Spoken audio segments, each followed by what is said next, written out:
Yes, അടുത്ത് നമ്മൾ പോകുന്നതെന്ന് പറയുന്നത് ദേ ആ കാട്ടിനുള്ളിൽ അവിടെ ഒരു പ്രതിഷ്ഠ ഉണ്ടോ, കാണാൻ പറ്റുന്നുണ്ടോ?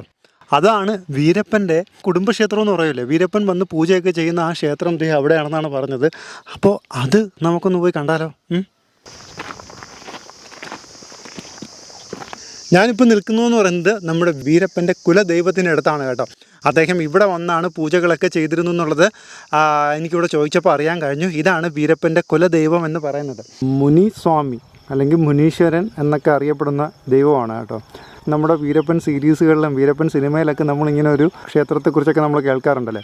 ഇവിടെ വന്നപ്പോൾ ഞാൻ നോട്ടീസ് ചെയ്ത വേറൊരു കാര്യമുണ്ട് കേട്ടോ. ഈ ഏരിയയിൽ മൊത്തം, അതായത് നമ്മളിപ്പോൾ പന്നവാടി, നാഗമര, ഈ ഗോപിനത്തം ഇങ്ങനത്തെ ഏരിയകളിലെല്ലാം ഈ കാളി, മുനീശ്വരൻ ഇങ്ങനത്തെയൊക്കെ പ്രതിഷ്ഠകൾ നമ്മളവിടുത്തെ പോലെ ചെറിയ പ്രതിഷ്ഠകളോ അമ്പലത്തിനകത്തെ പ്രതിഷ്ഠകളോ ഒന്നും അല്ല കേട്ടോ.